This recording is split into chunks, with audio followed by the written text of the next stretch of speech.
suis accompagnée de M. Daniel Blanchette, directeur et responsable clinique, on pourrait dire, de la Fondation Au cœur de l'île et ainsi que de l'organisme Au cœur de l'île. Bonjour monsieur, merci d'accepter de nous rencontrer cet après-midi. Bonjour, Madame Yvon, ça me fait D'accord. plaisir. On va, je pense, vous êtes d'accord avec moi, faire un peu, parler de la mission d'Au cœur de l'île, parce que, comme vous mentionnez en pré-entrevue, les organismes qui sont peut-être voués plus à l'aide à l'homme, c'est plus, je dirais pas c'est plus rare, mais c'est méconnu. Mettons qu'on mettrait, on peut parler de ce terme-là et on pourrait peut-être déjà parler de qu'est-ce que vous offrez comme service. Vous êtes qui? Alors, on est un organisme communautaire autonome à mandat régional. On dessert toute la région. On a 3 points de service à Joliette, Mascouche et Repentigny. Et puis, on vient en aide aux hommes en difficulté qui, qui vivent toutes sortes de diverses difficultés relationnelles, que ce soit un homme qui subit de la violence, un homme qui vit une situation de rupture amoureuse, de séparation, un homme qui a de la difficulté à conserver un emploi, par exemple, aussi. Un homme qui a coupé les ponts avec sa famille depuis des années et qui voudrait reprendre contact avec eux, par exemple. Mais principalement avec des hommes et quelques femmes aussi, auteurs de violences conjugales et familiales. OK. Depuis Vous, plus de 33 ans. de 33 ans. Vous dites que vous avez des postes de service Joliette, l'Assomption et Repentigny, mais vous desservez aussi la région de la MRC d'Autrey, là. Par le Oui, biais du poste, faut quand même le spécifier. Donc, on oui, peut demander vos toute la services. région, toute la Naudière au Tout complet. à noter. Notre fameuse pandémie a sûrement pas aidé aux communications et aux sentiments de ces hommes-là là, qui ont besoin d'aide parce que tu n'as pas le droit là, pour un homme de demander de l'aide, d'accepter que ça va pas bien. Il y a, comme on pourrait dire, une espèce de culture que l'homme est invincible. Est-ce que vous êtes d'accord avec moi? Exactement. Puis invincible, mais aussi l'obligation de réussir. L'échec n'est pas une option pour les hommes. C'est très, très lié à la socialisation, à la culture au Québec, effectivement. Alors, quand un homme a besoin d'aide, il va essayer de s'arranger tout seul. Et souvent, ça ne s'arrange pas. Ça finit par dégénérer davantage. Et souvent, ce qu'on voit, ben, c'est les résultats qu'on connaît publiquement. C'est euh, plus de 3 suicides, en fait, plus de 4 suicides sur 5 complétés, c'est par des hommes. Euh, alors, c'est énorme. C'est énorme. C'est parce qu'il ne voit pas, c'est une question d'acceptation. Il ne voit pas la lumière au bout du tunnel. On le dit beaucoup là, depuis 2 ans. Mais dans le cas de ces hommes-là, c'est la difficulté là, de voir qu'ils sont vulnérables, d'accepter ça. Vous les accompagnez, entre guillemets, dans ce cheminement-là. Là. Exactement. Puis d'une part, ben, il faut qu'ils puissent nous connaître et avoir accès à notre ressource. On est un tout petit organisme communautaire depuis 33 ans, comme je vous disais, mais quand même, on a peu de moyens. Alors, on tente de faire des campagnes comme la campagne actuelle pour dire, ben, les hommes font partie de la solution aussi. Quand un homme va bien, c'est tout son entourage qui en bénéficie.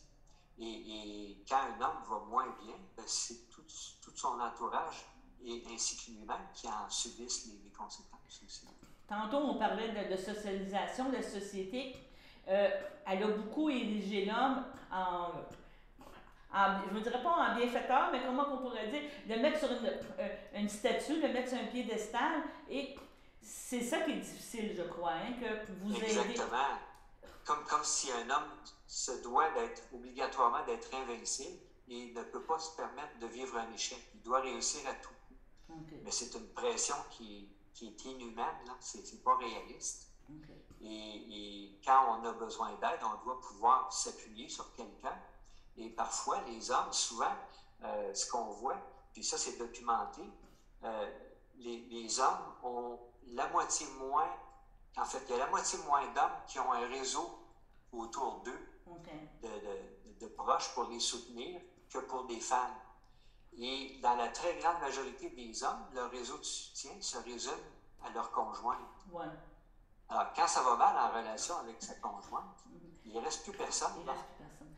On rentre en contact avec vous par téléphone, on peut vous rejoindre, c'est ça que je comprends.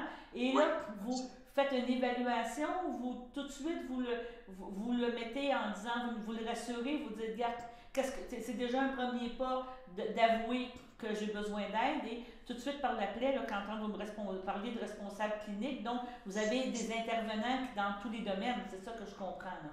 exactement. Donc, la porte d'entrée, généralement, c'est par téléphone.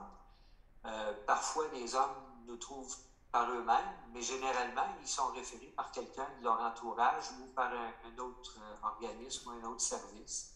Et à ce moment-là, ils nous contactent. Puis nous, on prend le temps de les accueillir et de les écouter et d'apprendre à les connaître et de leur proposer, si ça leur convient, un rendez-vous pour une première entrevue individuelle d'accueil-orientation parce qu'on a quelques services différents qu'on peut leur proposer. C'est quoi? Alors, c'est une porte d'entrée. Mais les services, c'est quoi? Oui, on a le programme Hommes et mieux-être pour les hommes qui vivent différentes difficultés relationnelles, mais autres que d'être auteurs de violence. Okay. Et on a aussi le programme Violence conjugale et familiale. Mais on a également un autre programme qui s'adresse, lui, qui s'appelle La violence et moi, qui s'adresse à des hommes qui sont judiciarisés pour la violence conjugale et qui ne sont pas prêts ou motivés à s'engager dans une démarche de changement. Parce que la démarche qu'on propose, nous, c'est un cadre, c'est un lieu pour les accompagner, mais c'est à eux de faire le travail. Alors, c'est à eux de dire, oui, je reconnais que j'ai des comportements violents, mais je veux travailler à faire des changements. Okay. Et donc, c'est extrêmement engageant pour eux. Ce qu'on propose comme programme, c'est principalement en groupe, c'est des programmes de 21 rencontres. C'est ça, je m'en allais dire. Une fois par semaine. Ben oui. Alors, ça dure 5 mois et demi. C'est pas une petite affaire. Là. En même temps, on ne peut pas prétendre que 21 rencontres, c'est miraculeux. Là. C'est pas une fin en soi. Mais ce qu'on a observé, nous, au fil des ans, c'est que 21 rencontres, c'est un temps suffisamment long pour être capable de faire des prises de conscience puis de faire des choix, de commencer à changer les choses. Et il y a une possibilité de poursuivre après le programme de base de 21 rencontres. Si certains hommes n'ont pas atteint complètement leurs objectifs. Parce que c'est eux-mêmes qui fixent les objectifs auxquels ils veulent travailler à changer. Est-ce que vous faites participer d'entourage? Tantôt, vous me parliez de quand on parle de violence conjugale, des choses comme ça. Est-ce qu'on vous avez ça fait drôle de dire, un taux de réussite qui fait que les gens, ça revient, ça va bien, la personne s'est rendue compte et on est capable de cheminer là, mieux dans la société? Oui, je vous dirais, on ne travaille pas avec des conjointes ou des membres de la famille, où on travaille uniquement avec des hommes et quelques femmes, auteurs de violences conjugales et familiales. Mais par contre, on peut pas parler de taux de succès parce que c'est pas mesurable comme ça. Mais on a un taux de référence qui s'appelle le taux de persévérance. Okay. Alors, sur tous les hommes qui participent à au moins une rencontre de suivi, il y en a combien qui complètent les 21 rencontres? Alors, cette année, on est à 50% de taux de persévérance. Un homme sur deux complète le programme de base. Mais on a participé antérieurement à des recherches scientifiques et avec d'autres organismes. Et il a été établi qu'un an et demi après d'avoir complété le programme dans notre ressource, mais comme dans d'autres ailleurs au Québec aussi, le taux de récidive de violence physique sur la personne est de 28% seulement. Et le taux de récidive des autres formes de violence, de la violence verbale ou psychologique, là, c'est 38%. Donc, c'est quand même bien, vous devriez faire de votre implication. On se parle aujourd'hui, entre autres, parce que depuis le 11 février jusqu'au mois de mars, vous êtes en pleine campagne aussi de financement, parce que je pense que tous les organismes, malheureusement, on a besoin d'avoir du soutien de la population. C'est quelque chose qui est important. Et vous avez une campagne aujourd'hui, les hommes, les garçons font aussi partie de la solution, parce que vous estimez que le jeune homme, on pourrait dire quand même le garçon, il faut le prévenir plus jeune pour pouvoir en faire un meilleur homme qui va exprimer ses sentiments, ces choses. C'est un petit peu ça. Absolument. Il faut voir que des difficultés relationnelles et des difficultés de comportement violent, c'est pas inné, c'est pas génétique. Pour la violence, c'est des comportements appris. Mais la même chose pour les autres difficultés relationnelles. Si moi je vis une difficulté relationnelle et que j'ai un enfant ou deux enfants et que eux vont apprendre ça nécessairement. Et les enfants sont portés à beaucoup nous imiter, à chercher à faire comme nous. Alors, ça se transmet comme ça facilement de génération en génération. Puis quand nous, on est en mesure de venir en aide à un homme qui nous demande de l'aider, bien, ce que ça fait, c'est que cet homme-là est en train de choisir de mettre fin à la transmission intergénérationnelle de ses difficultés. Et c'est tout à son honneur. Puis pour un homme, oser demander de l'aide, c'est courageux. Oui. Alors, on sait que quand un homme va bien, ben, généralement, son entourage est heureux, en bénéficie là, grandement. Donc, c'est vraiment le but de la campagne. Comment on peut participer? J'ai vu qu'il y avait différentes façons. On peut contribuer directement sur votre site Internet. C'est bien ça, là, que vous allez retrouver « Je contribue ». Tout à fait. Il y a différentes manières de contribuer. Vous pouvez contribuer financièrement à nous soutenir. Hein, juste pour vous donner un exemple, depuis le début de l'année, on est en hausse de 40% sur le nombre de demandes d'aide de l'an passé. Et mais il est possible aussi de donner un appui autrement. Vous pouvez devenir membre de l'organisme et soutenir l'organisme de cette manière-là. Et puis, vous pouvez également nous suivre pour cette campagne-là, mais pour différentes activités proposées en cours d'année sur les différents réseaux sociaux où on est présent également. Okay. Donc, avez-vous un objectif précis en termes d'argent que vous dites, oui, on a besoin, parce qu'on en parlait tantôt la semaine dernière avec Hugo, en disant que l'aide à la mission, le gouvernement promet, mais ça ne rentre pas, là. On est conscient que c'est beau faire des belles promesses, mais il faut que l'argent arrive pour le vrai. Donc, si on veut maintenir quand même les services et tout ça, j'imagine qu'il y a quand même quelques objectifs là, qui ont été... En fait, on n'a pas fixé d'objectif. C'est la première fois qu'on fait une campagne de cette nature-là. Donc, on apprend. On n'a pas de référence dans les années passées, même si on a déjà fait des campagnes de levée de fonds, mais pour des activités spécifiques, comme un souper bénéfice, par exemple, ou des trucs comme ça. Mais là, c'est la première fois qu'on fait appel à la générosité du public directement. Et évidemment, nos besoins sont tellement élevés que ce ne serait pas réaliste de fixer un objectif de dizaines de milliers de dollars. Là.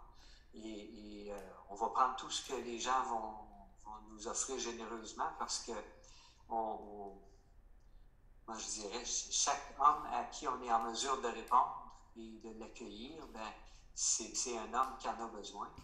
Et les ressources d'aide pour les hommes, il n'y en a pas beaucoup. C'est ça. Et on est heureux, nous, d'en faire partie et de pouvoir offrir cette possibilité-là. Puis la campagne aussi, en même temps, a un autre objectif, c'est celui de nous faire connaître davantage comme organisme. Donc, c'est très bien.